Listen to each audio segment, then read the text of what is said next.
This is Dr. Charles Parker, and you're listening to Core Brain Journal. It's a place where I connect both fresh discoveries and interesting different perspectives from advanced mind science with the realities of real people and everyday life down on Main Street. Well, welcome aboard, folks. Dr. Charles Parker here one more time at Core Brain Journal, and we have one of the quintessentially interesting folks here today.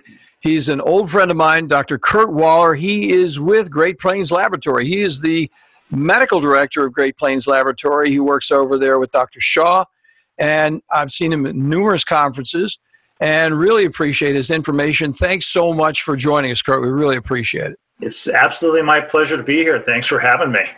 So Kurt is articulate, friends. He is going to tell us a lot about autism and the development of understanding, biomedical understanding of autism, and how it's applicable not only for autistic children, but all of us in terms of what's going on biomedically with our brain-body connections and how we can actually profit from understanding it much better and actually get better. So before I even get started with the interview and introduce Kurt a little more, I'm going to tell you a little bit about our two sponsors. So you folks here already know how much we love the reality of data here at CBJ. And today we welcome our clinical friend and our new sponsor partner, Direct Health Access Laboratory. With over 3 million studies, they are deep leaders of experience with the big picture of measuring, for example, methylation, cryptopyrrole, and copper challenges. They provide a global service with a molecular focus. Stay tuned. We'll talk more about them mid-episode. And then we also have another really interesting sponsor. And you already know how interested we are in detailed improvements in mind care and sort of the larger picture.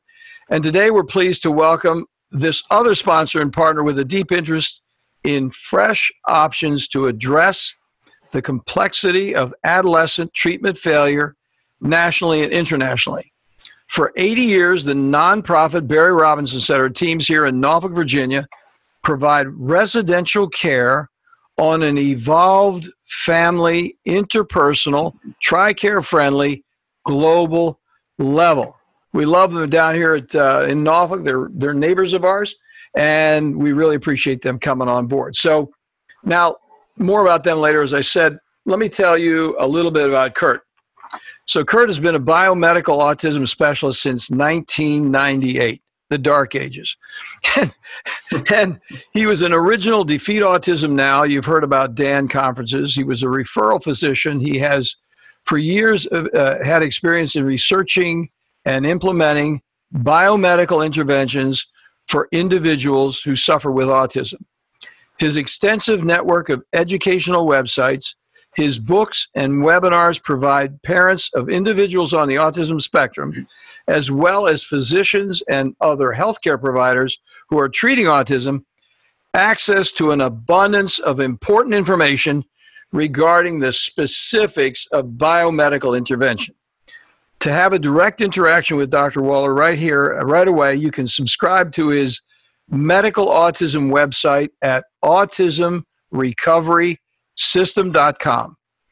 Here you can post questions to the parent forum, which Dr. Woeller will answer directly. He is also available for private consultations through his office, including by phone and Skype appointments, and he can be contacted at the website here. So, Kurt's been around for a long time. As I said, they have What Happens with Great Plains has numerous excellent conferences, and we met recently up in D.C. at an IMMH conference up there, and just a very interesting presentation. So, Kurt, tell us a little bit about what's going on with you right now and what your mission is so we get a little bit to know who you are as a person, and then we're going to get down to the details. Well, as you mentioned, I've been in practice for over 20 years. My first introduction to autism was actually in San Diego back in 1997 when I had got a flyer in the mail for this thing called a DAN conference, Defeat Autism Now. The only reference point I had to autism at that time was the movie Rain Man. I'd never really heard of autism. Anyway, I go to this conference. I see, doctors talking about immune problems, hormone problems, biochemical imbalances. I'm thinking, these are the same things I'm seeing in many of my adult patients. It was within a week or two, I started getting phone calls. My office staff told me, say, hey, is Dr. Woeller treat autism? And I said, how are these people finding me? Well, I must have, when I registered, I said, am I willing to become a biomedical doctor? And I must have checked yes, because sure enough, they started to come. And that's kind of how it started. And that's actually how I met Dr. Shaw from Great Plains. I ordered this test, which is, Chuck, when you came to IMMH, I was talking about the organic acids test, a critically important test. I ordered that test back then on an autistic child, found out he had elevated markers for candida. And we know about candida, the chronic nature of candida, the toxins it produces that tends to influence not only just autistic kids, but people with chronic fatigue and autoimmune disorders, etc. And so that began my journey, and it's really evolved over the past 20 years. I mean, I'm very much involved in education, patient care. I consult with people all over the world. I have a number of online services I do. I do a lot of webinars through Great Plains. I also have my own integrative medicine academy where I teach other healthcare practitioners the concepts of integrative medicine. And then just recently, we launched a biomedical education website called Autism Recovery System. And this is a culmination of years of experience in educational material that I infused into this site, from videos to articles to an entire biomedical course specifically designed for parents to get them up to speed about this concept of biomedical intervention. I'll describe what that is here in a moment. We also have a forum where people can come on anywhere in the world, as long as they have internet access, and it's multi-language. It can be translated into their language, and then I translate it back into English. An incredible resource. So we're really excited about that, because I'm all about this type of thing doesn't happen. The kids don't get better unless the parents are 100% involved. And the parents have to be, they've got to be educated. They got to be knowledgeable. This stuff is not, it's not impossible to learn. They just have to dedicate some time to it. So that's my passion. And one of the things that I was just preparing a lecture I'm giving actually in August to a group of parents. The bottom line to biomedicine, Chuck, is for years, autism has been, and it still is, solely looked at as a brain disorder, a neurodevelopmental problem. So the only way then to treat it is with speech therapy and behavioral therapy, etc. And those things are helpful. But the reality, when you get down to really looking at what's happening with autistic kids, is it's a multi-system disorder, meaning the immune system, the gut, the hormone, biochemical imbalances are involved. And all of those multi-system dysfunctions affect the brain. To me, and what I have seen over the past 2 decades, is the autistic kids are really, they're like the canary in the coal mine. And if you think about that from what we do as physicians, and understanding, trying to put the puzzle pieces together, the things that are affecting these kids, and they have all of it, are also affecting other people with neurological problems, with mental health disorders, with chronic fatigue, with autoimmune problems. It's just that the imbalances in the body, nutritionally, metabolically, biochemically, are manifesting in different ways. It's manifesting in a unique way in these kids at a certain time in their life developmentally, and so it manifests as autism. And because of that, we can work on it. So we can work on nutrition, we can work on gut health, we can work on some of the biochemical imbalances. It's not always easy, it's very challenging, but it's incredibly rewarding and incredibly powerful when you have kids who emerge from this problem to become higher functioning, and some of them actually lose their diagnosis and recover. So a lot to talk about, but very exciting stuff. Yeah, I think it's so interesting, and I'm so happy to hear you say that, Kurt, because I come at this from a traditional psychiatric point of view. And so what happens with me is I'm a guy that's gotten it wrong more than anybody I know. I mean, I'm running around the country lecturing very specific, what I think is evolved neuroscience, because all the people in the country who are really esteemed psychopharmacologists are telling me how to get the meds right, and I'm shooting blanks in my office because I'm missing what's going on. And somewhere in there, many years ago, it was in the late 90s, I said, hey, there's something else going on. So I became interested. And it was right around 96 that I started recognizing the biomedical impediments that were causing the meds to not work right. So I started with cytochrome P450, which is a really easy place to start, you know. Right. You know, like, this is basic. I mean, these meds need to be understood in terms of those genetic polymorphisms. And then I just got more into it. Then I worked with Eamon up in D.C. I opened his office in D.C. and did brain imaging with him for 4 years. And by that time, I was way past brain imaging, because brain imaging is interesting, but of course it doesn't really deal with the underlying neurophysiology of what's going on. It's really a blood flow, and you get a good picture of blood flow, which really, although it's evolved from just looking at a person's behavioral appearances, it still isn't down to where you are really thinking and what you and your team actually do with the with biomedical assessments and really correcting it on a molecular cellular level. So that's why I'm so happy to talk to you. And we're in the same, you know, we've had the same kind of evolutionary experience, but I came at it from a traditional psych point of view with a long series of disappointments. I'm thinking I should know, and I don't know. That's why I so much respect and appreciate speaking with a guy like you, because I think what's going on in psychiatry is things like autism. Now, my whole thing is ADD. I mean, if you really recognize how bad the whole situation is with ADD on a global level, in terms of the misunderstandings that take place, you know, we're treating thinking without thinking about thinking. I mean, could it be worse? I mean, and that's what's going on globally. That's a standard of care. So, you know, the issue is, you know, and I've been saying that for a long time, but I don't want to be a broken record, but once you get past that, I look at ADD as an open door to say, here's what's going on neurophysiologically. Now, if you really want to get down to it, now let's take the deep dive, because we really don't know what we're doing. So anyway, that's my story real quickly, and that's why we're talking. So I do appreciate your insight about the broad applications. That's where I got off on my thing. Well, one thing too, and I always look at, you know, because you have certain camps in medicine, right? Well, we're just a biomedical camp, or we're just a medication camp. And I don't think of it that way. My feeling is I'm very grateful that we have the things available to us, from the medication, from other types of therapy, from speech, from behavioral, to neurofeedback, to transcranial magnetics. It's a wonderful thing we have all these things, because in reality, sometimes you need additional tools in your tool bag. Thankfully, too, we have and understand more today about nutrition, about targeted supplementation, about understanding the implications of biochemistry, because I don't want to eliminate anything, any possibility of what might be helpful.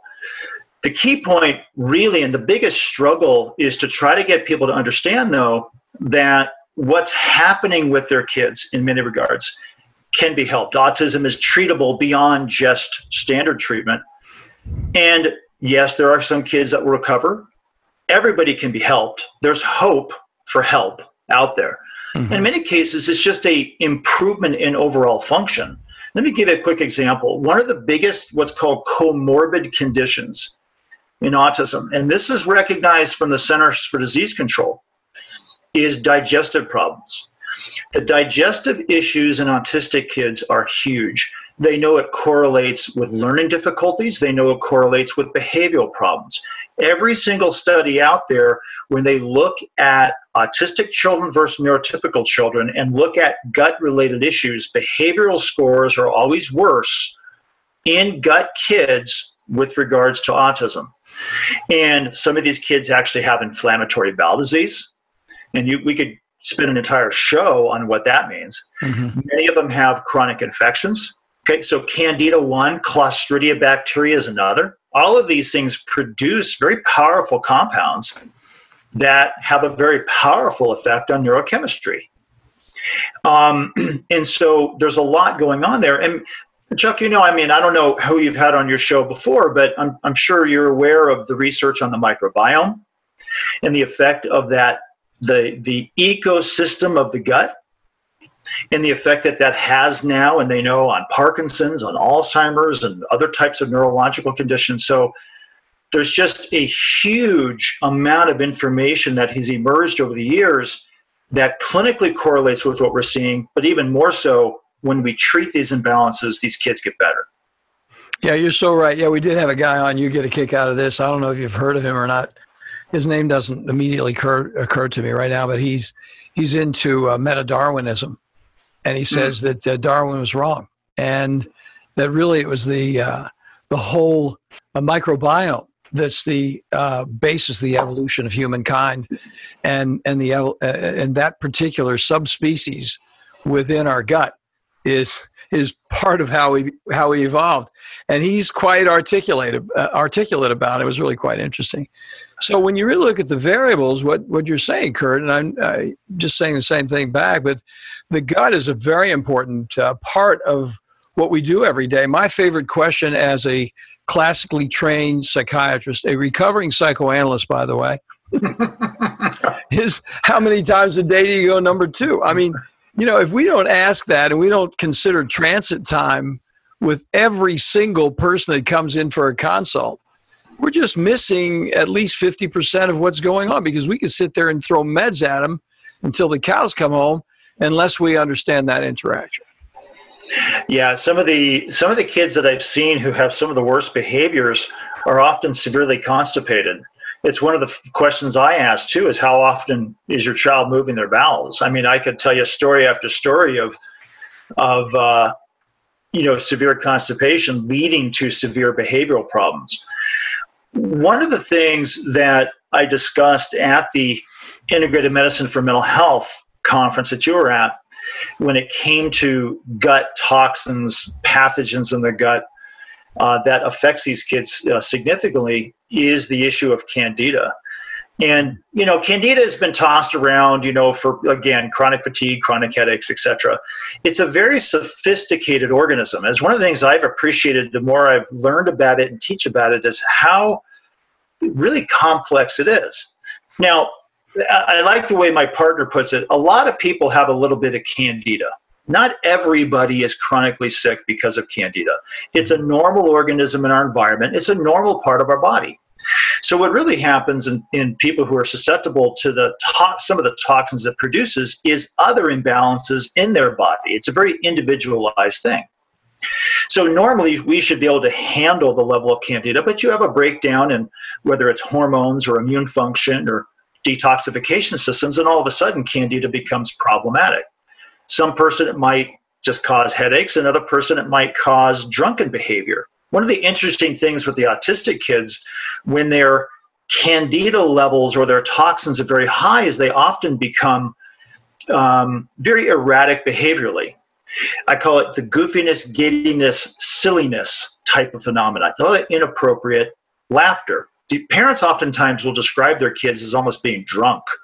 Mm-hmm. For the listeners out there, do a search on something called auto-brewery syndrome. You heard of this? No. Auto-brewery syndrome. There are cases of individuals who have been arrested for drunk driving who had never had alcohol. It's because their gut is fermenting compounds and producing ethanol. One of the metabolic byproducts of Candida metabolism is ethanol. And the effects of that, in a very high amount, can be quite profound. So Candida is one of those things we often assess for, and a lot of the autistic kids are very susceptible. Dr. Bill Shaw from Great Plains years ago documented through his lab that when you compare autistic children to neurotypical children, they all can have a certain level of Candida toxin, but the autistic kids generally have a much higher amount. And my feeling is that not only that, is they're more neurologically sensitive to the presence of Candida. Interesting. So it's and I think you'll find that too in just people with different types of health challenges. Some people have a little bit, others have more, but everybody has a unique tolerance or intolerance to the presence of Candida. If we have time, I also want to describe the influence of what's called Clostridia bacteria, because this is something that I talk a lot about in my conferences. I'm teaching a course right now to doctors on how to interpret the organic acids test from Great Plains and why that test is so critically important, not only for the autistic kids, but for people with mental health and other kinds of chronic health problems because of the negative influence of Clostridia. No, let's talk about that, because Kurt, I went, that was another time we met up in DC. You had a one-day conference up there, and you did a great job of breaking that down. And I think it'd be good, because we do have a lot of professional listeners, and if you take some time to do that, that'd be great. Appreciate it. Okay. So we know that Clostridia bacteria is some of the Clostridia are very toxic. And the main one, is Clostridia difficile. That's what most people are looking at. Certainly causes a lot of digestive problems, inflammatory bowel, or sometimes just chronic diarrhea. And there's, unfortunately, as you know, Chuck, many people who die from C. diff infections, particularly in the hospital. But there are other toxins that Clostridia bacteria can produce that have an adverse effect on the brain and nervous system. Clostridia difficile, some certain strains of it produce a toxin called 4-creosol. Another strain of Clostridia produces a compound called HPHPA. And the chemical structure of these compounds will actually inhibit an enzyme in our nervous system called dopamine beta hydroxylase. And when dopamine beta hydroxylase is inhibited, and this is confirmed biochemically, you get a block of dopamine conversion, and that throws the nervous system kind of off kilter. You start to create imbalances in norepinephrine, which affects attention and focusing, etc. And you get a rise in dopamine, and too much dopamine in the nervous system is a trigger for fight or flight response. In addition to that, and this is one of the things that we're picking up a lot with the autistic kids, is that dopamine also becomes neurotoxic because it's very susceptible to oxidative stress. It breaks down into different compounds and robs the body of antioxidants, one of them being glutathione. And if you look at the research on glutathione and the deficits in glutathione that it creates neurologically, it's huge. I mean, people with Parkinson's, for example, are often depleted in glutathione. I know Dr. Perlmutter for years has been advocating for glutathione therapy for Parkinson's. And it goes across the board into so many other areas.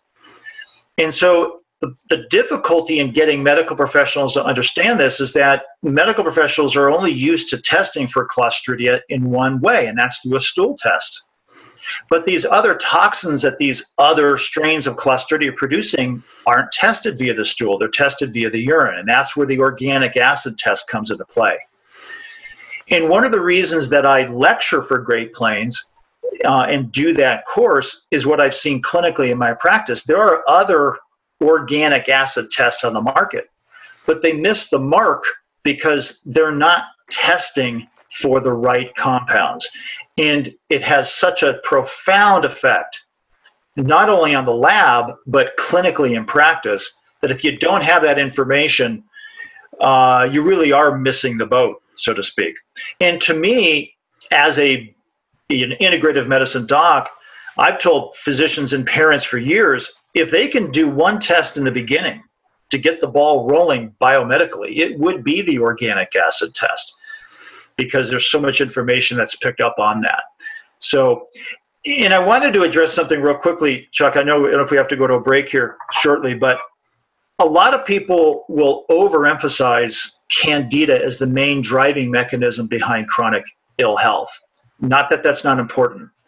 But one of the things I've seen with the autistic kids is if you are not assessing these kids appropriately, if you're not doing the right testing to look for these toxins, and all you do is focus on Candida, many of these kids won't get better. But if they have an underlying Clostridia problem, that Clostridia problem tends to get worse. Well, now we are going to take a break, but I'll tell you what the question is going to be, because you've got me. I'm riding the train with you, Kurt. We're not looking out the window. This is an interesting conversation. I'll tell you what the question is going to be, because I'll tell you what happened in my office, and I'll tell you why I want to ask this question. I know others are there. I have a kind of priority in mine, and you obviously know more than I do about this. You've done it more than I've done it, and you've had considerable more experience than I have clinically. However, what's happened for me is I put my first line as IgG. I mean, it's sort of like I have to get that IgG test done. I use Great Plains for IgG, and we use Great Plains for oats. And I want to get that IgG done because I look at IgG as the top of Mount Everest, and I look at Candida and the oats as some of the downstream, down the mountain problems that have occurred based on the corruption and the inflammation and the problems that occurred with food sensitivity issues. So that's what I'm going to ask you about. If you clarify the interface between IgG testing and oats, and then go more into it, we'd appreciate it. So we'll come back in just a moment and ask you that question. Well, folks, you know as well as I do that psychiatric treatment failure, especially after multiple medication trials and those very, very brief hospitalizations, may prove insufficient to deal at home with the complexity of troubled children and those adolescents from 6 to 17 years old. Improved care, those next mandatory steps, should include a more comprehensive approach to address those multiple levels of challenges, from family to peers to school, diagnostically from defiance to depression, on every level for families, including military families internationally. The Barry Robinson Center's 32-acre open college-like campus in Norfolk, Virginia, provides safety and security and clean, comfortable living. How do we know? We refer folks over there all the time, strongly endorse what they're doing. So for further information, an informed interview, connect at this page, barryrobinson.org/core. Well, you folks already know that here at Core Brain Journal, we're on a mission to introduce you to resources that make significant contributions to the investigation of those predictable mind science applications. Our colleagues at DHA Lab Group provide a real difference with treatment options for people at every level, from first awareness of mind problems to those frustrating times when even well-informed treatment becomes surprisingly unpredictable. For my entire professional life, from psychoanalysis to brain scans, I've searched for, yes, improved predictability. The good news for all of us, from professionals to patients, remarkably effective research offers useful, cost-effective, organic options far beyond guesswork with psychiatric medications alone. DHA lab tests measure unbalanced biomedical details through easily available testing, now available globally for a variety of molecular answers from, for example, methylation, copper, and cryptopyrrole challenges. Check in for more details at dhalab.com core. That's dhalab.com/core. Okay, Kurt, we're back again. So it's a little bit, both of the questions that we're talking about, both the items that we're talking about, the topics that we're talking about, are in a way pretty controversial to a person who is an absolutely traditionally minded person. But I know a number of our audience people, individuals who listen, are really interested in these other aspects. And so I know they're going to be interested in where you go with this because of your experience in these matters. So tell us a little bit about that interface between IgG and oats, and why oats is a priority over IgG for you. So, and you're talking about IgG testing for candidas or just total IgG? Yeah, total IgG, food sensitivity, and candida. Yeah. I mean, and Chuck, you're right. There's no doubt the immune system plays a huge role in so many types of problems. With the antibodies that get produced as our first line immune defense. The reason that and I'm speaking of the autistic population, the reason that I will oftentimes start with the organic acid test is, in part, it's generally easier to get than a blood test, unless you're able to do a dried blood spot. Excellent point. Excellent point. And Yeah, I had a parent one time say, none of it's easy. Okay. Yeah. So like it's easier. I mean, in fact, I just had a consult today where the patient went out and got blood drawn, and it's a challenge. I mean, there are kids that sometimes they have so much anxiety, so much stress. Doing a blood draw is a big deal. So the OAT is a urine test, it can be collected at home, et cetera, et cetera. So IgG, just to really say it real quickly, IgG is blood and OATs is urine, just for people who don't know. Yeah, that's right. And so that I try to up front kind of make it easier, less stressful, because life is already stressful for parents. Parents out there listening to me, they know it's every day is a challenge. And I have nothing against IgG testing. In fact, I love IgG testing when it comes to food sensitivity assessments. It's a critical test, and it's one of the tests that I often do as part of my initial screens. One of the nice things that Great Plains is doing now is they do the dried blood spot. So you could do a finger prick test, which is easier than doing a blood draw. It's interesting though, Chuck, because I actually have some case studies, and I talk about this in the courses that I do, where one of the markers on the IgG test that I see is for Candida.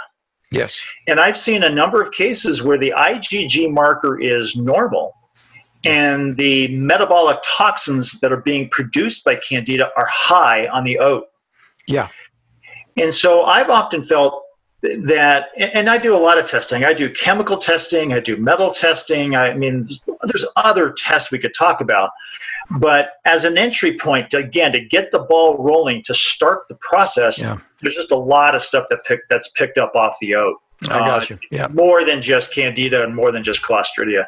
Thanks, Kurt. Those are excellent points. I appreciate it. Now, that is the consternation. I think I'm dealing with a higher level functioning individual, generally speaking, as an outpatient, and I don't have the autism background reputation that you have, so you're going to be dealing with a different type of person coming in. But that's a very useful and helpful. Thank you so much for making that point of clarification, because that is what happens. And OATs is an easy one to do. So thank you. Yeah, absolutely.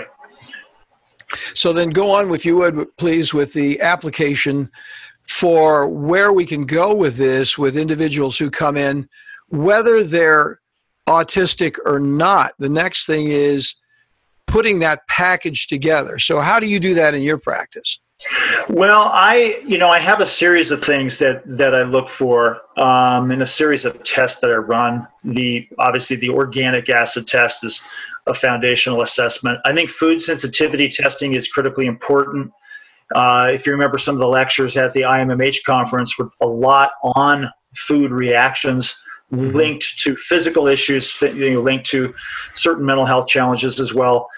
So that's a critical piece. I mean, even just the information on gluten intolerance and celiac, that's beyond just the gut and the impacts that it has from an inflammatory standpoint is huge.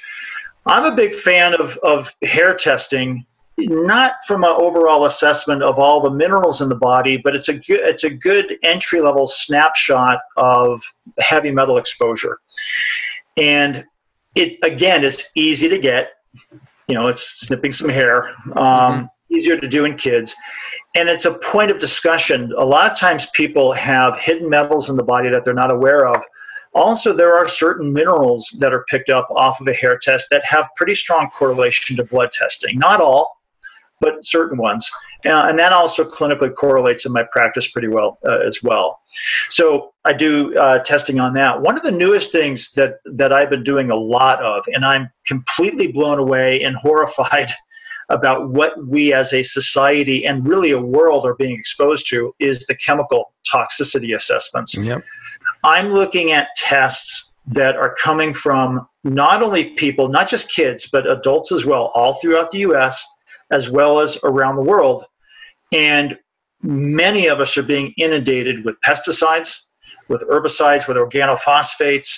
I have, as of yet, Chuck, had a normal test come back for a specific toxin called MTBE, which comes from gasoline exposure.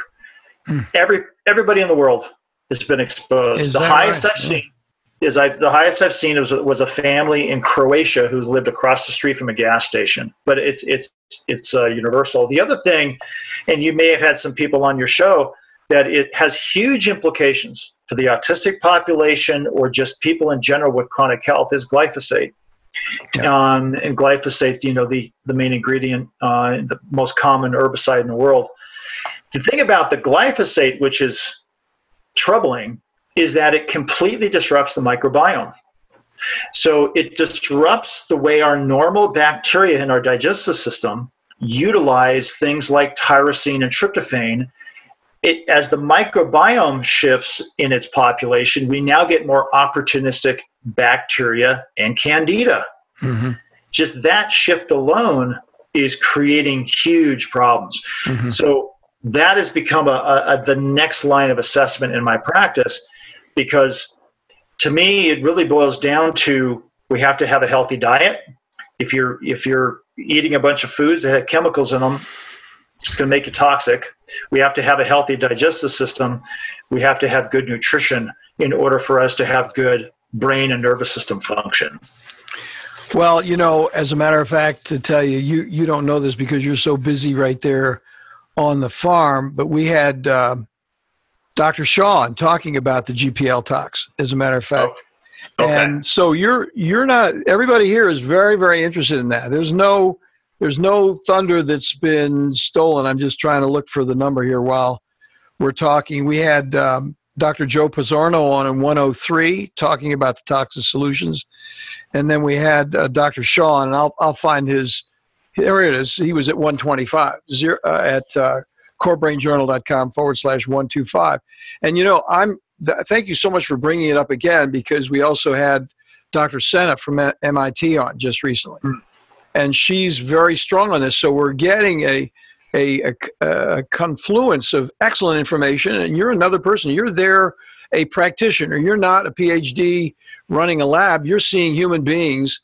And it's very interesting that you come down and say, look, Chuck, one of the things I've got to do is I see this as a big, big problem in my office. And so we're taking people who are doing more or less what a person would say. We're looking at the research and we see the theories, and then we come down to a guy that's a practitioner who's doing it all day, every day. And that's one that I have to learn how to use. I appreciate you bringing it up, because I think it's got to be up there. After I talked to Dr. Shaw, and then Dr. Senef came in, and she's talking about the same thing. It's like, gosh, I got to really learn how to do the GPL tox. It's complicated. It's another reality, but it's okay. I'm looking forward to it. I appreciate your mentioning it.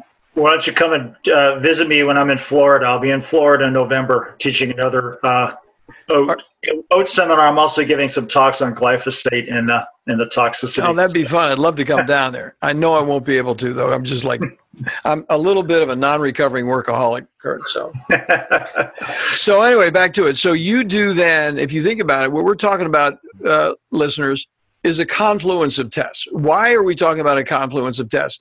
Kurt and I didn't prepare this conversation. This is the way we both think independently. And we're talking about, okay, you got the IgG, you have the oats, and you have the GPL tox. And then there are some other tests. He mentioned the hair. But those tests deal with the underlying complexity of these individuals. This is not just something where you can just wind up and throw something at them and correct behavioral, superficial behavior. Yeah, and that's critical. It's all about the puzzle. So everybody's health issues is a puzzle. Some people have a health puzzle that's 5 pieces. Others are 50. Some are 500. Mm-hmm. I took that analogy, by the way, from a parent years ago, and I thought it was brilliant. Mm-hmm. And there's a reason that if you look at the symbol of autism, it's puzzle pieces. Mm-hmm. Because we're trying to figure out what are the pieces that fit this child's puzzle. And you know what? The bottom line is it comes down, almost every single kid has certain puzzle pieces that fit their puzzle.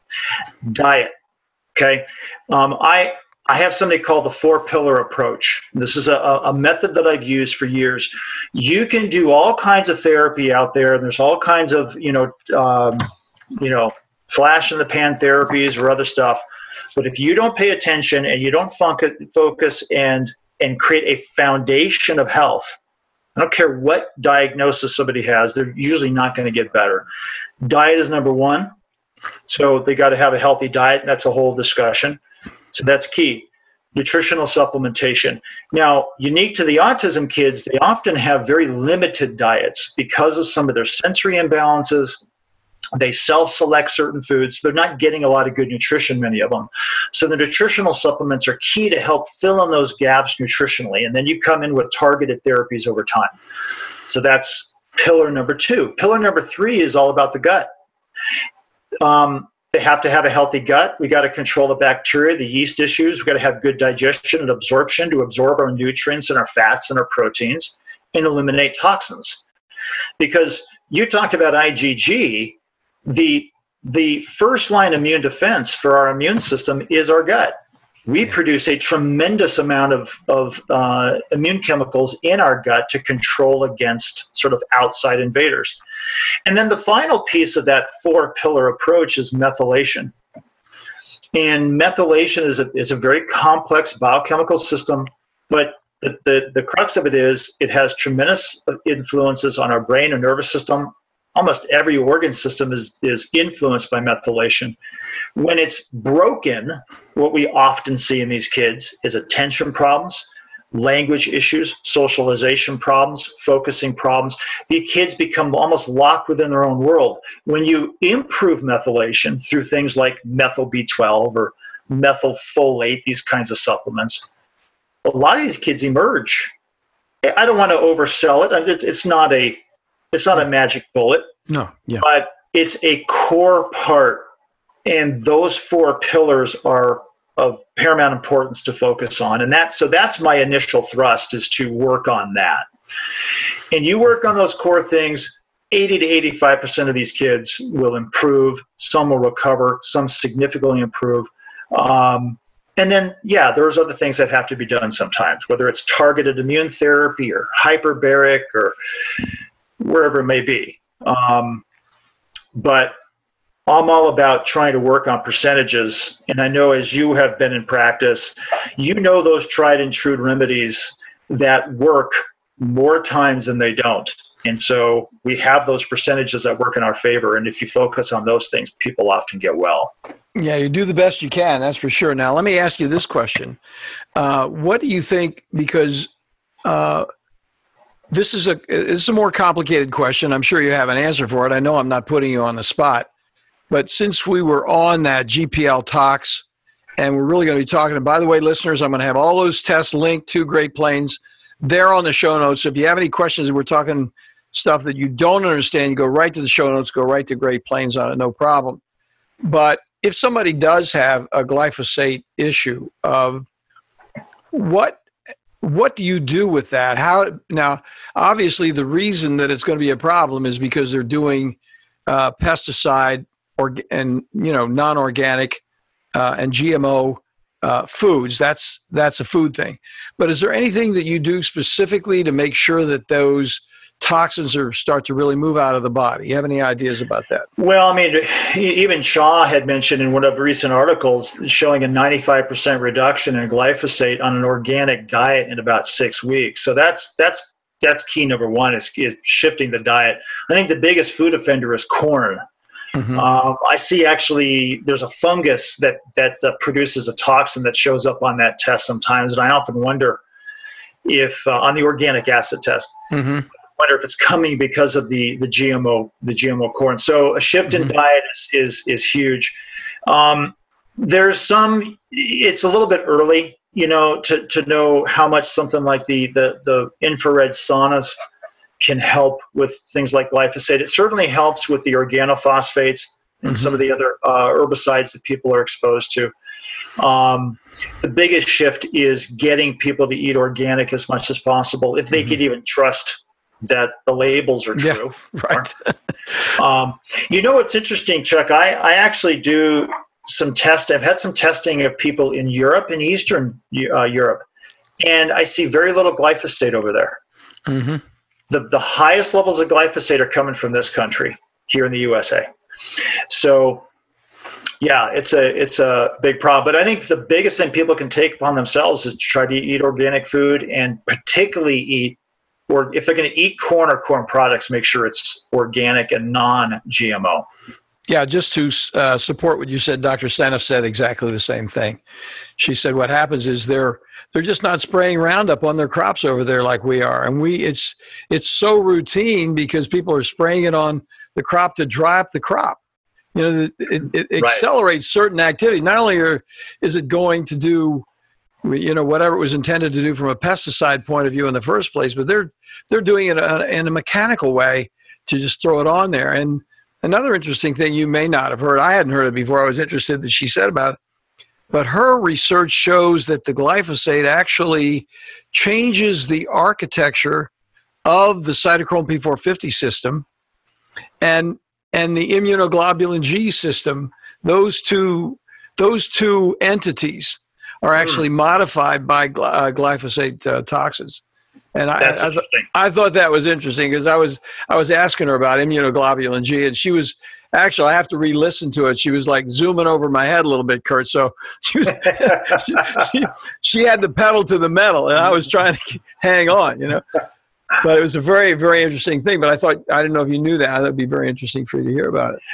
That I didn't know. That goes to the heart of your question on IgG testing. You know.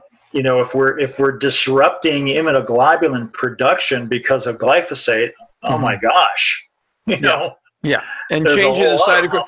I mean, when you think everybody running around doing gene site testing, which is helpful, you know, I'm still at that point where we use medication, you know, because I've come at it from that door, and I can get the behavior handled a little bit while we do the background noise, which is the chronic illness side. We use the medication for acuity and then go on and do the chronic side. But if we're doing all that and the cytochrome P450 system is modified, forget the genetic polymorphisms they inherited from their parents, but that whole system is modified by glyphosate. You know, that's a whole nother thing. So, well, you know, Kurt, you got to go. You said before this offline that you're going to be doing another presentation tonight. This has been such a delightful conversation. I can't tell you how much I appreciate having you come on and getting to know you again personally, get a little more conversation with you. You're really doing a really fantastic job for a lot of people out there, and we really appreciate the opportunity to talk to you. Well, it's absolutely my pleasure. You know, I love to come back and talk some more about this. And for parents out there, and caregivers, and even practitioners who are interested in the autistic work, if they go to autismrecoverysystem.com, parents and caregivers, doctors could too, they can join that site. And again, they can post me questions through the member forum, and there's a ton of information on that site. But there's also, if they just want to go to the site and get the free ebook, I have a book that's downloadable off that site called 7 Facts You Need to Know About Autism But Probably Weren't Told. Yeah. And that is downloadable as a PDF that's complimentary to anybody who goes to the site. Good. They can get that. So yeah, but I'd love to come back, and it's been fun. Now, Kurt, did you write a book called The Road to Recovery? What was that about? Because Tiffany wrote me a note here. Yeah, that's another book I have, Autism, The Road to Recovery. I've written a number of books. Autism, The Road to Recovery is a general book about autism intervention. I wrote a book on methyl B12 therapy for autism, how to incorporate methylcobalamin. That's, you know, whether it's injection, nasal spray, oral, and that's a guidebook for parents and practitioners as well. Cool. I did one on Alzheimer's too. So, but yeah, those are the core autism books. That's great. Well, Kurt gave us the Road to Recovery. We're going to have that as a drawing, so you know you can come by and pick that up if you drop your email over there at Core Brain Journal. We'd be happy to send the winner out a copy. Kurt, thanks again for taking the time. Really appreciate it. And we'll get together again soon. Sounds good. Thanks for listening to Core Brain Journal. We're working every day behind the scenes to bring you reports that connect research benches with those street trenches. Here we share the complexity of mind science because, as you know, details really do matter. One of the most pervasive, misunderstood challenges is how commonplace medications, like those written for ADHD, are used so regularly without clear guidelines. If you think you'd like more specifics, take a minute to download my 2-page PDF packed with video links and references on the absolute essentials of how to start ADHD medications. They're easily available at corebrainjournal.com/start. Thanks for listening. Do connect and stay tuned. Together we can make a difference.